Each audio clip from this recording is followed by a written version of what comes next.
Good morning. Welcome to Educational Relevance, a platform for experienced educators to share proven successful strategies to educate today's students.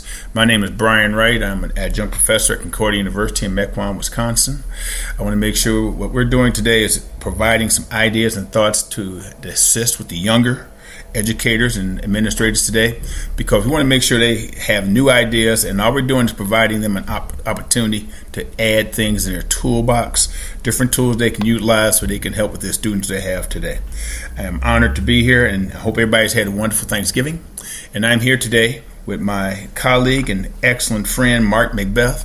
Mark is a change agent for students. He has been an excellent administrator. He is an accomplished author. And Mark, what I'd like to do is extend a happy holiday to you. I hope your holiday is wonderful, and let you introduce our guest today. Brian. So we have Sue here with us today, and she was in education for 17 plus years, and worked at several different schools, both middle school, high school, and she is a English teacher, reading teacher by trade, and also served as a librarian for a while, about 8 years it looks like maybe. So we're going to ask you some questions today and find some relevant points for our audience. Okay. Thank you. Thank you for having me. So anything I left out, Sue, in your introduction that everybody should know? No, that was pretty good. I taught for a total of 11 years, and then I made the move to the library, and I did that in District 11 specifically because the way that job title was structured. Not only did I get to do the library, I got to work with teachers and do research and research strategies. So I would collaborate with teachers, and it was a lot of fun because I got to do all subjects. Yeah. I had been an English teacher, but as a librarian, I got to work with science and history and math teachers and doing research skills. And then I got to run the library too. So I got to buy books, which was really a lot of fun. And talk to kids about what are they interested, what do they want to read, and try to get kids engaged in any kind of reading. And so that was really fun too. And so even though I might have left the classroom, I felt like I was in a different kind of classroom where I was still doing substantial amounts of teaching and helping kids. One of the cool things I like about that is that you take pride in that you were able to make a larger impact across multiple disciplines and across way more students than you could in your own classroom. Absolutely. And it really, because when you're a teacher, you're in your little area, your little curriculum area, and having to branch out like that to all the different areas of the school really helps you see a bigger picture of the school as a whole. I mean, you're a member of a faculty, but when you start talking with teachers and kids in these different subject areas, because you may not necessarily have all of those students as an English teacher, but as a librarian, man, I got to a whole lot of students. Good. And so I know one of the topics we really wanted to talk to you about today was the time of the year. So right now we just finished up with Thanksgiving. We're getting ready to go into Christmas, and and as educators, we all experience this flow of one kind of a little drag by teachers kind of and slowing down, feeling the drag a little bit. And the same thing with students. There's some issues with students transitioning at this time of year, knowing the school year might be wrapping up or getting close and holidays. What did you bring to the table that we can teach our younger teachers about that you see as really relevant to motivating students and teachers and stuff this time of year? Well, I learned really early in my career that this time period between Thanksgiving and Christmas can be kind of unproductive because students feel overwhelmed, overloaded. They've gone through almost a whole semester.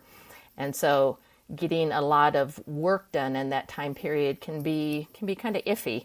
And so I would try to I learned a couple different things, several different things to keep students engaged, and yet try not to burn them out any more than they were, because they're at the end of the semester and the holidays. And so one of the things I did was, if we had a final exam in a class, I never made it a do or die situation. If you flunk this exam, oh my gosh, there goes your grade.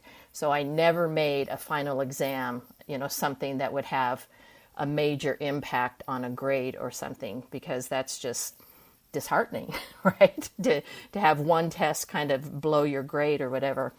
And then I would also use this time between Thanksgiving and Christmas, if we did have a test coming up, that we would take a week, maybe a little bit longer, to do a really comprehensive review. Okay, this is what's going to be on the test. This is what we're talking about. So as an English teacher, it was often a novel. We'd read a novel and we talked about it and done some things. And so then there was going to be some sort of test at the end about the novel. And, you've read that several weeks ago and you might forget something. And so to be able to review is very helpful. And I found that if you kind of involve everybody as much as you can, that really helps a lot. Group thinking, right? And we do that as adults all the time. We get together with people and pull ideas. So it's a great thing for kids. And one of my favorite strategies was called the gallery walk. And you get big pieces of paper and you put them up all around the room. And I would so for an English class, for example, it was a novel. On each of these papers would be something to do with that novel that they should understand, remember, characters, setting, plot, what were the main points we were trying to think about with this novel. And we would kind of put topics around the room. And then students could work either as individuals or in a small group, and the groups would start at the different posters that you would have up. And so it's like, okay, what do you remember about the novel? What do you remember about these characters? What do we need to understand about the situation, the plot that was going on? And so they write their ideas down. And then you give them a few minutes, and then everybody moves around the room. So it's like you're in a gallery and you're looking at these different objects of art, which in this example are, the topics that you want kids to understand. And then after you've gone all around, then you go back and you look at each of the topics as a class and you talk about them, and then you have discussion. So it takes time. It takes like a whole class period, maybe even longer, for students to go through this process. And so then you start going through it as a class, and then you start discussing, you start adding more to it. You highly encourage students to take notes about this, so they're taking notes about what's up on the wall, and then they end up with a pretty nice comprehensive study guide of, for example, in English, of a novel that we just did. Everybody's participated. Nobody has to feel like they've missed out on anything, any kind of information, or maybe they didn't remember certain things because maybe something that you knew somebody forgot and you put it up there and then they remember it. So it's just that group thinking that really is, it's cool. And it usually works really well. Go ahead. Hey, can I ask a question right there? Let me ask a question, Mark, if I may. And Sue, so here's what I'm asking, Sue. So in your classroom, you had the gallery walking and students going around, and they worked either in teams or individually. Right. And so also, did you have setups or stations, as it were, where they could then discuss they were looking at in one station, they could do some writing in another station? Well, at first, the gallery walk was just to get ideas down. And then in another class period, we would still have these up, and so then we would start looking at them individually. So let's say if we had a sheet up there that listed, okay, who were our main characters? And so people would list the characters. And so then the next day or whenever we came to that one, we would talk about, okay, so who was this character and what was their role in the novel, and, why do you think they were, these two particular characters interacted, or whatever. We would just discuss whatever the students had put up there. And then it also gave me a chance to see what they understood, what they remembered from the novel. And so then I could add little things in there, which I would write down and say, well, remember when this happened, or remember when we talked about what the author said about such and so. And so it it helped me see what they learned, maybe what they might have missed, so that I could kind of add that in there. So And one more there was question. quite a bit of time to allow for discussion, and yeah, I mean, this process takes like a good week to kind of go through. The reason I was talking about this too, because there's two options I was listening for, and one of the things was more of like a blended learning model. So you actually, you blended learning model. So you're actually having some places where kids can do different things all in the same class. Right. First right. thing. Then, did you actually use? And you're no avid strategist. So at one time, I make sure I remember those days. Yes. Miss Knopp, you were. And so, did you also use Cornell notes when you're doing some of the things that you was doing? Yes, Cornell notes. Yeah, my avid students loved and hated them. They loved to hate the Cornell notes. Didn't we all? I tried to encourage my other students, so I would bring those strategies into my other classrooms that I did, and I encourage students to do that. And a lot of students found it was a great way to organize their information, because you had your topic over here and you put your notes over here. And so some students would do that, and other students, just did notes how they wanted to. But yeah, so this gallery walk and the ensuing discussion absolutely has a lot of blended learning to it, because you have the students that will get that, right? They can write that all down. Those students that struggle a little bit and have missed something, they can pick that up from other students. And then I can throw things in there that, okay, this is important too. So yeah, it's just a great strategy. And you can use that with any subject. It works with any subject.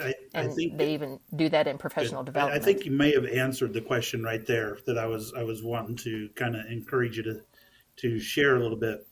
But so one, we're talking about the holidays in between, and you're really trying to create this engagement and getting a method to get the kids to think deeper. It sounds like, about the topic. But what's the unique difference? I mean, why not just have the kids sit down and write that list out themselves? I mean, what's the unique difference between you? I mean, what makes this so powerful compared to just having a kid write down their own list of who the characters were? Well, they get up and move around, for one thing, and that's pretty significant for, I think, any student at any age. To sit through a 55-minute class is a lot to ask. And so the gallery walk literally gets them up and moving around the room, walking around the room. It gets them talking with others. And something I was always very careful about was forcing kids to work in small groups, because some kids just can't do that. It's just hard for them.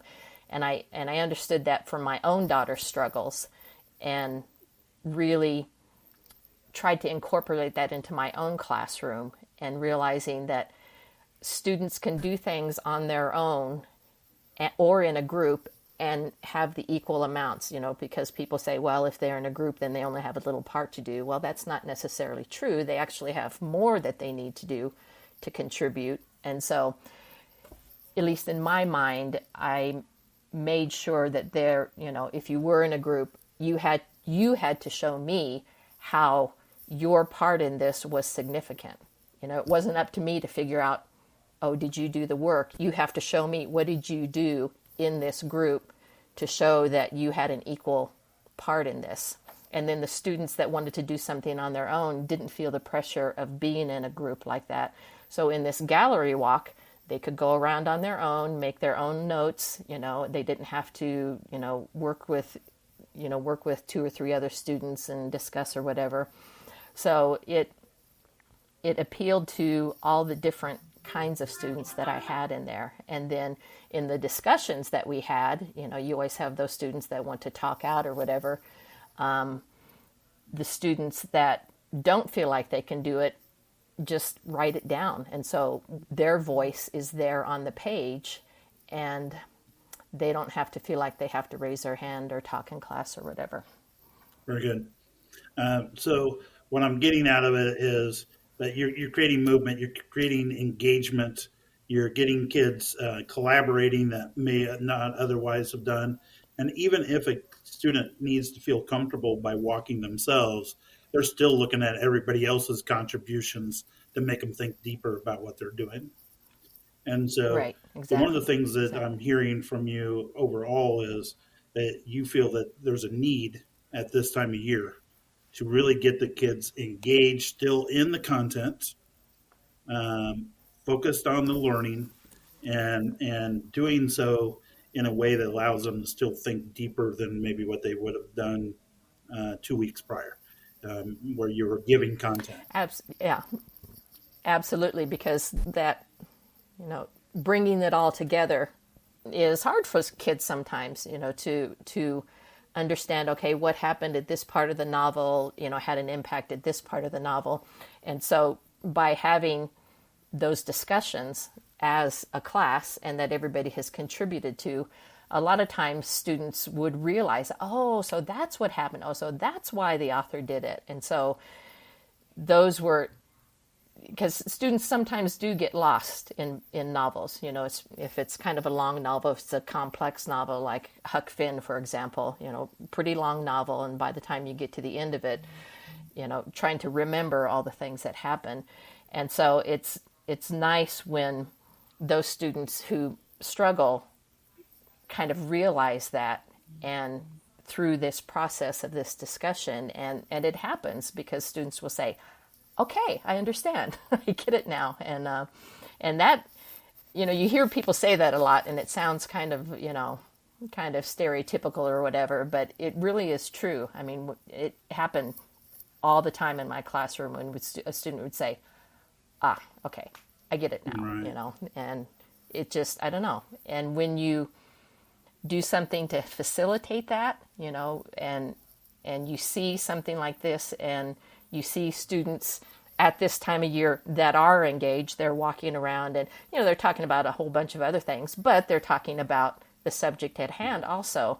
And then they have a bigger, even broader understanding. It just, I don't know, it's cool. It's cool to see Well, strategies I like that really work. appreciate you sharing that story about using the gallery walk. I think it's a tool that I have seen some teachers use that I think could be utilized way more, and I like it at the time of the year that you've chosen. So thanks for sharing.